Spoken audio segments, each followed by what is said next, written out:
Tentu saja kabar ini seketika viral dan pasti sampai ke telinga Ole. Nah, Ole sendiri diketahui cukup santai dan menganggap hal itu adalah normal di sepak bola. Lagi pula, ia juga nggak terlalu paham peta kekuatan sepak bola Asia. Namun jika ditelisik lebih dalam, sebenarnya China di level elit Asia juga bukan apa-apa bila dibandingkan tim-tim seperti Jepang, Korea, Australia, ataupun Iran.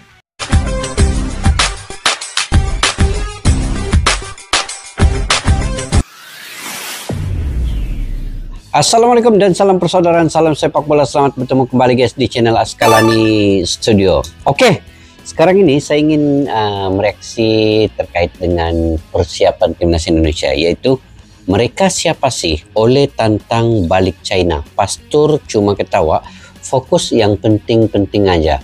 Itu judul yang ingin saya reaksi pada hari ini. Sekarang ini Indonesia memang semua menyoroti timnas Indonesia. Bukan saja negara yang berada di kumpulan grup C itu, China, Bahrain, Australia, Jepang, tetapi sebenarnya dunia sekarang di Eropa, terutama klub-klub yang ada pemain diaspora Indonesia itu sentiasa melihat semua pemain-pemain timnas Indonesia ini berada dalam keadaan yang baik, punya kebugaran, dan juga nilai-nilai pasar ini sentiasa meningkat ya, terutama sekarang ini Bang J secara mendadak nilai pasarnya begitu tinggi sekali, dan kemarinnya baru-baru ini beliau ditawarkan sehingga 300 miliar guys. Ini salah satu pencapaian yang baik untuk seorang pemain timnas Indonesia. Oke guys, tanpa berbasa-basi kita simak dulu videonya. Apa di sebalik Ole Romeni tantang balik China dan Pastur cuma ketawa, fokus yang penting aja. Oke, yuk kita simak dulu video ini.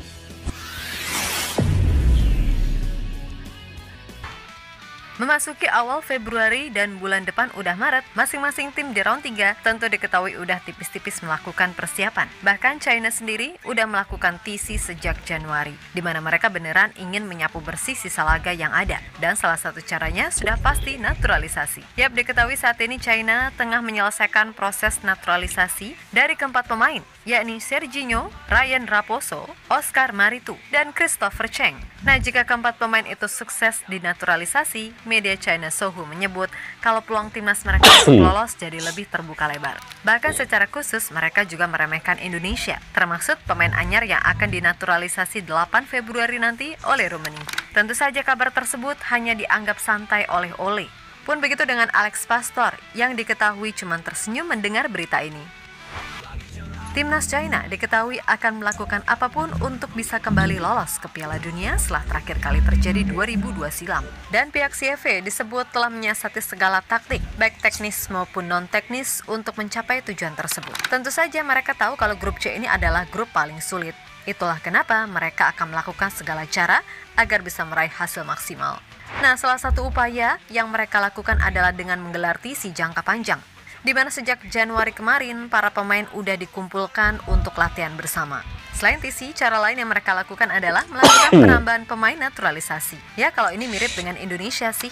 Ya, menurut laporan dari Sohu, saat ini sudah ada 4 pemain yang siap dinaturalisasi untuk kemudian bisa tampil di 4 laga tersisa round 3. Di mana 4 pemain tersebut adalah Serginho, Ryan Raposo, Oscar Maritu, dan Christopher Cheng. Nah, berkaca dari hal tersebut, oke guys, sebentar ya. Sekarang ini China juga menaturalisasi 4 pemain. Maknanya mereka juga ingin lolos ke Piala Dunia 2026. Jadi walaupun nanti China akan bermain di GBK melawan Indonesia, Indonesia harus fokus. Benarlah apa kata Pastor tadi, Indonesia itu apapun tim lain ini buat persiapan kah, macam mana kah menaturalisasi, yang penting Indonesia ini kena fokus dulu. Kena fokus untuk mereka mencaturkan strategi dan taktikal. Biarlah negara-negara lain pun dia buat persiapan masing-masing. Tapi yang pentingnya tidak takut dengan apapun persiapan negara lain. Yang pentingnya Indonesia itu perlu fokus juga. Oke, ini makin seru, media Sohu lantas mengejek timnas Indonesia dan 2 tim lain di grup C, yakni Bahrain dan Arab Saudi. di mana Sohu mengatakan 3 dari 2 tim tersebut akan angkat koper dari kualifikasi Piala Dunia 2026 zona Asia. Kabar baik untuk timnas China. Pemain yang sudah dinaturalisasi akan segera bermain dan membuat 3 tim kewalahan. Dengan bergabungnya 4 pemain naturalisasi, jelas menjadi kabar buruk untuk Arab Saudi dan timnas Indonesia. Dengan diperkuat 4 pemain naturalisasi, sudah saatnya timnas Indonesia dan Arab Saudi angkat koper, tulis media tersebut. Itu barulah. Lebih lanjut, media tersebut juga menyebut jika naturalisasi yang dilakukan Indonesia tak ada gunanya. Terbukti di leg pertama, mereka berhasil menang 2-1 atas tim Garuda. Dan masuknya Ole Romeni di lini serang dianggap nggak akan memberikan pengaruh apapun. Yap, diketahui media tersebut mengatakan itu usai melihat statistik Ole bersama FC Utrecht. Tentu saja kabar ini seketika viral dan pasti sampai ke telinga Ole. Nah, Ole sendiri diketahui cukup santai dan menganggap hal itu adalah normal di sepak bola. Lagi pula, ia juga nggak terlalu paham peta kekuatan sepak bola Asia. Namun jika ditelisik lebih dalam, sebenarnya China di level elit Asia juga bukan apa-apa bila dibandingkan tim-tim seperti Jepang, Korea, Australia, ataupun Iran. Dan Ole sendiri sekarang ini memilih fokus serta tak sabar segera menyelesaikan proses sumpah WNI-nya 8 Februari mendatang. Nah, 8 Februari ya. Ole menjelaskan kalau sebelum memutuskan untuk dinaturalisasi, ia mengaku lebih dulu mencurahkan isi hatinya kepada 2 pemain timnas Indonesia, Ragnar Oratmangun dan Marten Pas. Sebelum saya mengambil keputusan, tentu selain dari keluarga saya juga harus meminta pandangan dari sejumlah orang yang saya kenal, seperti Ragnar Oratmangun, dan kami juga sudah melakukan perbincangan. Selain Ragnar Oratmangun, saya juga berkonsultasi dengan Marten Pas, karena saya pernah bermain bersama dengannya di NEC. Terus terang, aku berbicara dengan mereka mengenai naturalisasi, dan mereka menceritakan bagaimana hal itu terjadi, dan tentu saja tidak akan langsung seperti membalikan tangan, karena memang harus ada prosedur yang harus dijalankan dan lain sebagainya. Bagi saya ini adalah hal yang menarik. Saya juga bisa benar-benar menjadi contoh serta menginspirasi banyak orang. Saya juga melihat bagaimana Indonesia memiliki jumlah penggemar sepak bola yang sangat banyak, dan bagi saya ini adalah kesempatan yang sangat bagus bagi saya, dan ini peluang yang luar biasa. Bicara naturalisasi ini tentu berbicara kehormatan. Sebelum saya ditawarkan, sudah banyak sekali penggemar sepak bola di Indonesia yang terus berteriak nama saya dan bahkan mengirimkan pesan melalui direct message dengan setiap detiknya mengatakan, "Ayo ke Indonesia, ayo ke Indonesia." Ungkap Ole dikutip dari podcast Dandil. Mantap. Sementara itu, Alex Pastor diduga juga nggak begitu menanggapi beragam kabar-kabar semacam itu. Baginya, yang terpenting saat ini sebagai bagian dari timnas Indonesia, ia harus memastikan bahwa semua persiapan sudah tuntas. Pasalnya, tidak ada banyak waktu untuk persiapan menuju pertandingan yang udah di depan mata. Tentu saja, Alex Pastor juga mengaku sudah banyak mengantongi ilmu dari banyak pelatih kondang sebelum melakoni tantangan sebagai asisten pelatih timnas Indonesia. Tentu saja, ketika para pemain telah memainkan laga terakhir sebelum ke tim nasional, Anda harus bernegosiasi dengan pemberi kerja. Namun, Anda tidak dapat melakukan apapun sampai mereka berada di pihak Anda.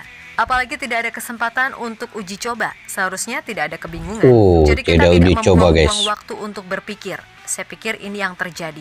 Kami mencoba membuatnya sangat jelas, dan kami benar-benar mempersiapkannya sebaik mungkin. Itu akan menjadi hal yang luar biasa, tegas pria 58 tahun tersebut. Tiada friendly match, tiada uji coba ya. Jadi sulit sedikit kita mengetahui kekuatan sebenar timnas Indonesia kalau tanpa uji coba sebenarnya. Jadi kita hanya mampu mendoakan mereka ini sudah ada punya chemistry yang baik dan juga bermain sebagai satu tim yang bagus melawan Australia nanti.